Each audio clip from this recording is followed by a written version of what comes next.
Assalamualaikum warahmatullahi wabarakatuh. Shalom, Om Swastiastu, Namo Buddhaya, salam kebajikan. Halo semuanya, izinkan saya memperkenalkan diri saya. Nama saya Maya Rizky Amanda. Kalian bisa memanggil saya dengan Maya. NIM saya 250215572. Hari ini saya akan membawa tema tingkat pengaruh emosi pada ketergantungan handphone dan cara penanggulangannya. Sebelum saya masuk ke dalam materinya, izinkan saya bertanya, siapa sih yang tidak menggunakan handphone di zaman canggih seperti ini? Tentu saja sebagian besar orang menggunakan handphone di zaman sekarang. Maka dari itu kali ini izinkan saya menjelaskan tentang pengaruh emosi pada ketergantungan handphone dan cara penanggulangannya. Kita awali dengan pembukaan. Handphone sebagai kebutuhan utama di era digital. Seperti yang kita ketahui, kita berada di zaman serba handphone. Penggunaan berlebihan memengaruhi emosi pengguna. Nanti saya akan menjelaskan emosi dapat mendorong munculnya ketergantungan dan dampak ketergantungan pada keseharian, dan kita harus memahami cara penanggulangannya. Ketergantungan handphone sering muncul saat emosi tidak stabil, seperti kita lagi stres, bosan, sedih, sehingga penggunaan menjadi berlebihan dan mengganggu aktivitas kita. Oleh karena itu, penting memahami pengaruh emosi tersebut serta cara penanggulangannya.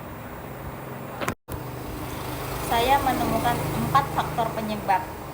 Yang pertama, perasaan bosan dan butuh hiburan cepat.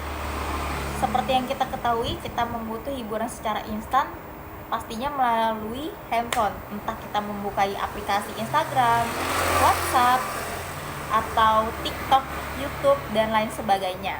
Yang kedua, kita itu takut ketinggalan informasi atau bisa disebut dengan FOMO. Kita pastinya akan takut dengan ketinggalan momen dengan teman-teman atau informasi yang berada di luar sana. Yang ketiga, lingkungan yang mendorong penggunaan handphone terus-menerus. Seperti contohnya tidak usah jauh-jauh, seperti diri saya sendiri, saya merasa bosan di rumah dan mengajak teman-teman untuk ke rumah agar berkumpul ramai-ramai. Namun ternyata kelima teman saya ini masing-masing menggunakan handphone dan membuat saya ikut memegang handphone. Itu contohnya lingkungan yang mendorong penggunaan handphone terus-menerus. Yang keempat, kurangnya kontrol diri dan manajemen emosi. Setelah kita lihat-lihat atau kita perhatikan, setelah kita memakai handphone, itu kurangnya kita mengontrol diri dan mengatur emosi kita.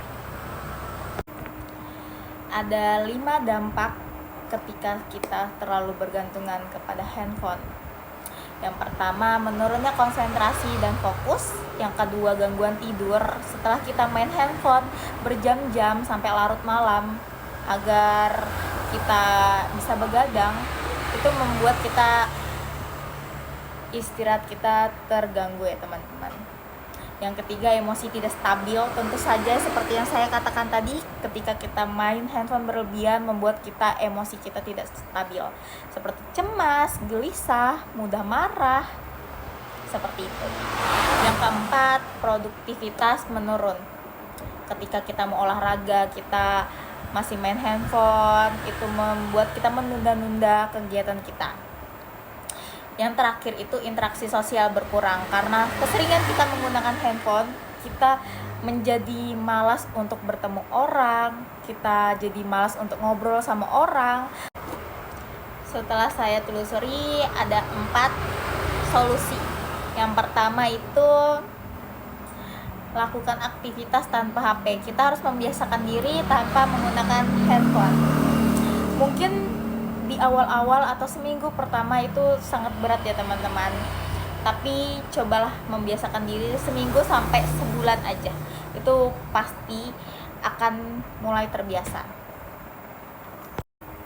Yang kedua, atur waktu penggunaan handphone. Seperti kemarin ada Ibu Nilam, dosen pengembangan diri, itu mengecek satu persatu muridnya waktu penggunaan handphone sehari itu kalian berapa sih Teman-teman saya ada yang 10 jam, 15 jam, bahkan sampai 18 jam penggunaan handphone. Kata Ibu Nilam, kita harus mengatur penggunaan handphone di bawah 5 jam atau di bawah 10 jam. Kalau kita merasa berat, kita harus mencobanya sedikit. Yang ketiga, solusinya interaksi langsung.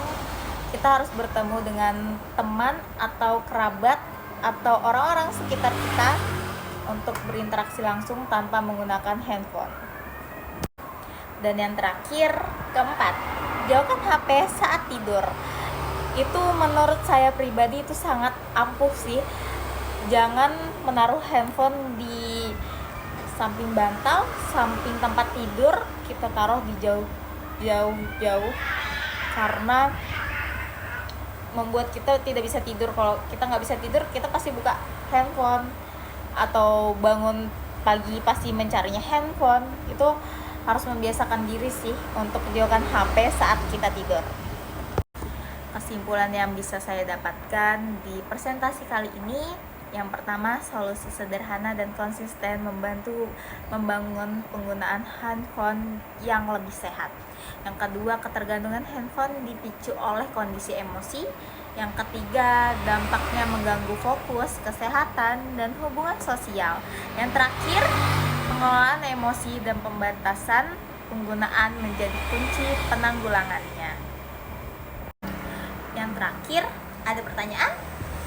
Kalau ada pertanyaan, silahkan bertanya. Karena ini kita lagi di masa virtual ya teman-teman, kalian bisa melihat saya dari layar handphone. Silahkan kalian googling sendiri atau bertanya langsung kepada Yuni yang lebih paham. Sekian materi yang bisa saya sampaikan. Mohon maaf sebesar-besarnya jika masih kurang jelas atau kurang bisa dipahami, karena di sini saya juga masih belajar ya teman-teman. Bu Yuni, mohon maaf sebesar-besarnya.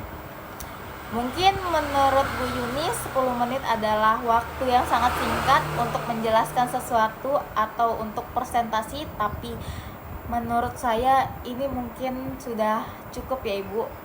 Mohon maaf sekali lagi karena mungkin waktunya tidak sampai 10 menit atau 15 menit, karena kebetulan HP saya tidak memadai Ibu, karena ini sudah agak macet begitu. Semoga Ibu Yuni mengerti. Saya ulangi lagi, sekian dari saya. Wassalamualaikum warahmatullahi wabarakatuh. Bye bye.